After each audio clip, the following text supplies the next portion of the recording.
हमें अगर राजनीति करनी होती तो कंसीराम नहीं पैदा होते, हमें राजनीति करनी होती तो मुलायम सिंह यादव नहीं पैदा होते। 51 विधायक लेकर के मुलायम सिंह यादव का एनडी तिवारी ने समर्थन किया। क्योंकि हमें जो खतरा है, हमें जो दुख है कि देश की संस्कृति जो तार तार हो रही है, देश का जो ताना बाना टूट रहा है, जो जात से जात को लड़ाया जा रहा है, धर्म से धर्म को लड़ाया जा रहा है।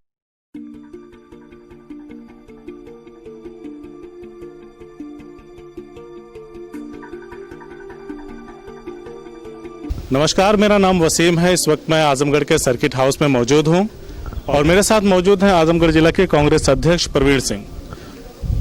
कांग्रेस पार्टी के प्रदेश अध्यक्ष अजय कुमार लल्लू को नजरबंद किया गया है सर्किट हाउस में। वजह बताई जा रही है कि जो अभी तरमा थाना अंतर्गत एक गांव बासगांव, वहां पे जो दलित प्रधान की हत्या हुई है, उसी को लेकर के कांग्रेस का एक डेलीगेशन आया हुआ है मिलने पीड़ित परिवार के साथ मिल करके उनके दर्द को बांटने की कोशिश थी और वजह जानने की भी कोशिश लोग करते कि आखिर क्या मामला था, क्यों ये हत्या हुई है और जो कानून व्यवस्था पूरी तरह से बिखर चुकी है उत्तर प्रदेश में या आजमगढ़ जिले में, उसको लेकर भी बातचीत होनी थी।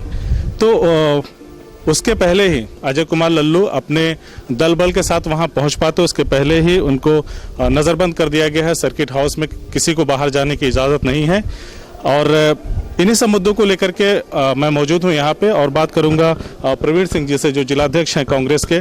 प्रवीण जी, क्या कहेंगे, ये जो घटनाक्रम चल रहा है आजमगढ़ जिले में, किसी को भी जाने से रोका जा रहा है, आखिर क्यों? देखिए, अपराध चरमोत्कर्ष पर है, लूट बलात्कार हत्याएं बढ़ रही हैं।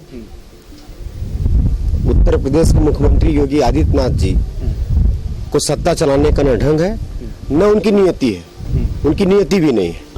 आजमगढ़ जिले में अपराध जब से उनकी सरकार बनी तब से तो लगभग हर जगह पर हो रहा है। ऐसे बहुत से मामलों में आपने हमसे भी कई बार पूछा, अपराध हुआ। प्रशासन का अपनी फोर्सेज पर नियंत्रण नहीं है, उनका अपने प्रशासन पर नियंत्रण नहीं है। लेकिन सबसे बड़ी घटना ये घटी कि बांस गांव में एक प्रधान मारा जाता है, उसकी हत्या कर दी जाती है और हत्या करने वाले बकायदे जाकर के उसके परिवार में बताते हैं कि उसकी लाश पड़ी है, लेकर के जाइए, हमने उनको मार दिया है। अब मारा कौन जाता है? सत्यमेव जयते मारा जाता है। सत्यमेव जयते का मारा जाना तो निश्चित रूप से ये जो भारत की सरकार है, जो उत्तर प्रदेश की सरकार है, हर क्षेत्र में सत्यमेव जयते की हत्या हो रही है और आजमगढ़ जैसे जनपद में भी सत्यमेव जयते राम की हत्या हुई। मैं समझता हूँ कि उस हत्या को संज्ञान में लेते हुए, चूंकि हमारे उत्तर प्रदेश में विपक्ष की भूमिका में कांग्रेस खड़ी है। जब बसपा की सरकार थी तब भी कांग्रेस ने विपक्ष की भूमिका निभाई थी, सपा की सरकार थी तब भी कांग्रेस ने विपक्ष की भूमिका निभाई थी और आज भी देश और प्रदेश में कांग्रेस ही विपक्ष की भूमिका निभा रही है। क्योंकि तो कांग्रेसियों को रोका क्यों जा रहा है उस गाँव में पहुँचने? हमारे प्रदेश अध्यक्ष अजय कुमार लल्लू जी एक डेलीगेशन लेकर के आए श्रीमती प्रियंका गांधी जी के निर्देश पर।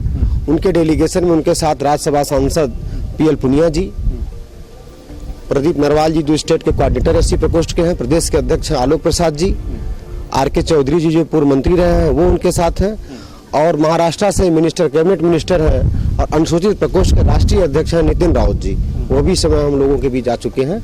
सबको जाना था, वो एयरपोर्ट से सीधे उनको बांसगांव पहुंचना था, उनको रोक लिया गया, डिटेन किया गया, वहाँ धरने पर बैठे, फिर उनको पुलिस यहाँ लेकर के आई, यहाँ नजरबंद कर दिया गया। फिर जब निकलने के लिए पूरा डेलीगेशन गया तो फिर उनको जो है अरेस्ट कर लिया गया। अरेस्ट करने के बाद उनको गिरफ्तार किया गया, इसमें गिरफ्तार करके उनको अंदर रख दिया गया। मैं पूछना चाहता हूँ कि योगी जी की सरकार जब सत्यमेव जयते की बार बार हत्या करेगी तो ऐसे में विपक्ष का नेता होने के नाते, जनप्रतिनिधि होने के नाते हमारे नेताओं का जाना उनका कर्तव्य है और वो यह जानने जा रहे थे वहाँ पर कि सत्यमेव जयते क्यों मारा जा रहा है। अब तक तो लोग मारे जा रहे थे। शासन को आशंका है कि माहौल खराब हो सकता है, तो किस तरह का माहौल खराब हो सकता है? माहौल अभी हमारे नेताओं ने कहा, आप लोगों से, प्रेस के प्रतिनिधियों से बात करते हुए, कि भाई हम दंगाई थोड़ी हैं, हमें जनता ने चुना है। पीएल पुनिया जी राज्यसभा है, प्रदेश अध्यक्ष अजय कुमार लल्लू जी एमएलए विधायक हैं, वो ये जानना चाह रहे हैं कि आखिरकार हत्या करने वाला इतना दुस्साहसी कैसे हुआ कि एक प्रधान को मारता है, उसके परिवार में जाकर के बताता है और कहता हमने मार दिया। इस तरह का दुस्साहस और उसके पीछे कारण क्या है, उस हत्या का कारण जानना आवश्यक है, ताकि माननीय राज्यसभा सदस्य पीएल पुनिया जी, विधायक अजय कुमार लल्लू जी सदन के पटल पर भी, विधानसभा में भी आवाज उठा सके कि सत्यमेव जयते क्यों मारा जाता है। असत्य के साथ क्यों भारतीय जनता पार्टी की सरकार खड़ी है, मैं समझता हूँ प्रशासन का रवैया पूर्णतः निंदनीय है। तो कांग्रेस का ये जो कदम है यहाँ पे आकर के सत्यमेव जयते के परिवार से, जो अब नहीं है इस वक्त दुनिया में, उनके परिवार से मिलना, ये एक जैसे कांग्रेस का जो शुरू से इस बार देखा गया जब से अजय कुमार लल्लू प्रदेश अध्यक्ष बने हैं तब से कांग्रेस लगातार संघर्ष कर रही है, तो ये क्या उसी संघर्ष का हिस्सा है प्रदेश के लोगों के लिए, या फिर कोई सियासत है दलित वोट बैंक को लेकर के 2022 के लिए? देखिए, जैसे सबसे बड़ी महत्वपूर्ण चीज है कि दलित प्रधान मारा जाता है, तो दलित सवाल इसलिए है क्योंकि चंद्रशेखर रावण भी आ रहे हैं अतरौलिया में उनको। मैं कहना क्या, मैं देखिए दलित मारा जाता है। हमें अगर राजनीति करनी होती तो कांसीराम नहीं पैदा होते, हमें राजनीति करनी होती तो मुलायम सिंह यादव नहीं पैदा होते। 51 विधायक लेकर के मुलायम सिंह यादव के एनडी तिवारी ने समर्थन किया। क्योंकि हमें जो खतरा है, हमें जो दुख है कि देश की संस्कृति जो तार तार हो रही है, देश का जो ताना बाना टूट रहा है, जो जात से जात को लड़ाया जा रहा है, धर्म से धर्म को लड़ाया जा रहा है, ये आने वाले समय में इस तरह के हालात पैदा करेगा जो सत्यमेव जयते के साथ हुआ। क्योंकि भारतीय जनता पार्टी की सरकार की नींव में सत्यमेव जयते को मारना है। आज सत्यमेव जयते नाम के एक व्यक्ति को मार रही है, लेकिन हम लोग बता देना चाहते हैं कि सत्यमेव जयते हैं, सत्यमेव जयते को मारा नहीं जा सकता। और कांग्रेस पार्टी पूरे जनमानस के लिए संघर्ष करती रही है और करती रही है, क्योंकि हमारा कभी उद्देश्य वोट बैंक नहीं रहा है। अगर हमारा उद्देश्य वोट बैंक रहता तो 32 साल से हम सत्ता में न रहने के बावजूद भी आज जहां समाजवादी पार्टी मात्र 3 साल से सत्ता में नहीं है, कहीं नहीं दिख रही है, 8 साल से बसपा सत्ता में नहीं है, कहीं नहीं दिख रही है, हम 32 साल से सत्ता में न होने के बावजूद भी आजमगढ़ जैसी बंजर भूमि में भी पूरे आजमगढ़ जनपद के पुलिस महकमे के लगा देने के बावजूद भी हम अपनी संख्या में संघर्ष करते रहे और उनको जवाब दिए कि हम आपसे लड़ने में सक्षम है। विधानसभा चुनाव के बाद सपा मुख्य विपक्षी के तौर पे सामने आई थी, चुनाव में हार मिली थी, लेकिन कहीं भी वो नजर नहीं आ रही विपक्ष की भूमिका में। आम जन में चर्चा है कि कांग्रेस इस वक्त मुख्य विपक्ष की भूमिका में है।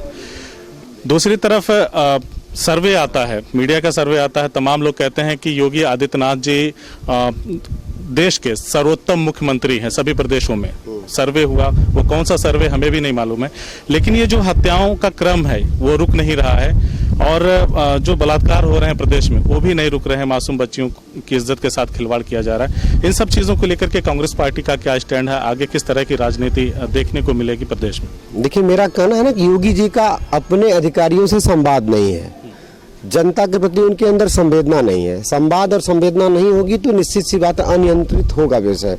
अगर आप अपने घर परिवार के अगर सदस्यों से नहीं बात करते हैं, संवाद नहीं करते हैं, तो वहाँ रिएक्शन होता है, वहाँ कुंठा होती है।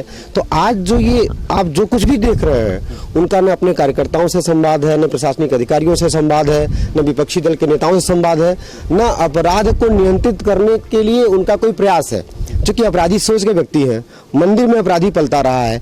और मैं समझता हूं जिसकी जैसी सोच होती है, आम जनमानस भी जान रहा है कि योगी जी का जो चरित्र रहा है उससे आम जनमानस भी परिचित है, तो उनसे अपेक्षा नहीं की जा सकती। क्योंकि हम लोगों का काम है कि देश प्रदेश की जनता को, खासतौर से मैं जिलाध्यक्ष हूँ, तो जिले की जनता को मैं जगाने का यह काम करूं कि हम सब लोगों को एक होना पड़ेगा। आपने सपा को देखा, बसपा को देखा, जाति धर्म के चक्कर में पड़ेंगे तो कभी राम जी की मूर्ति ऊंची बनाई जाएगी, कभी परशुराम जी की मूर्ति ऊंची बनेगी। लेकिन जब तक आपके भविष्य का आकार नहीं बनेगा, आपके भविष्य के बारे में सोचा जाएगा, तब तक आपकी आने वाली पीढ़ियां मंदिर में पूजा करने के बावजूद भी अपना पेट नहीं भर पाएंगी।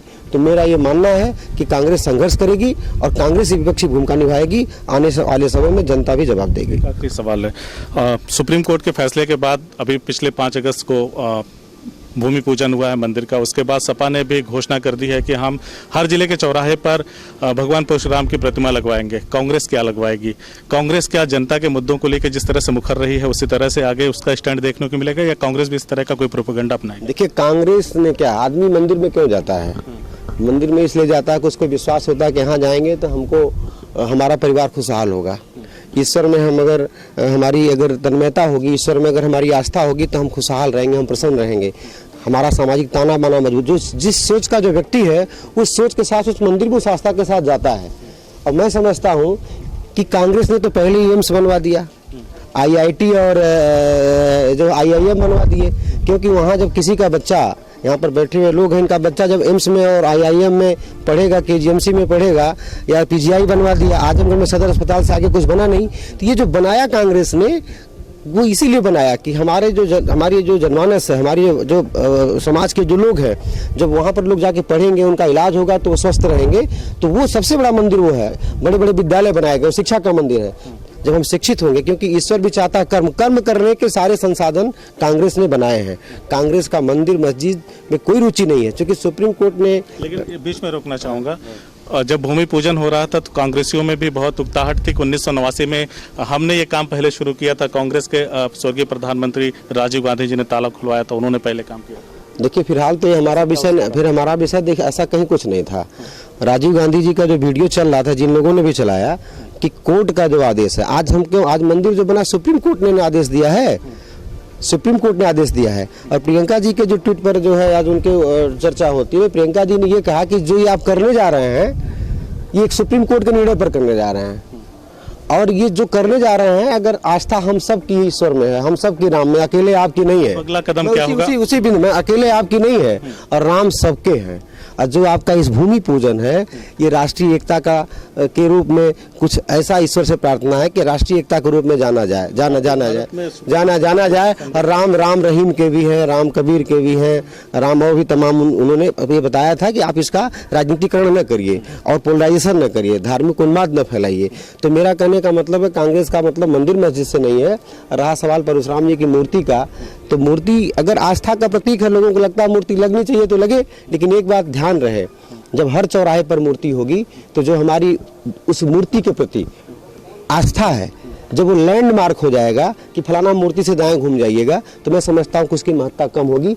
मूर्ति लगाने से महत्ता बढ़ती नहीं, और जो जिसकी महत्ता होती है वो दिल में होता है, हृदय में होता है। राम हमारे हृदय में है, परशुराम हमारे हृदय में है।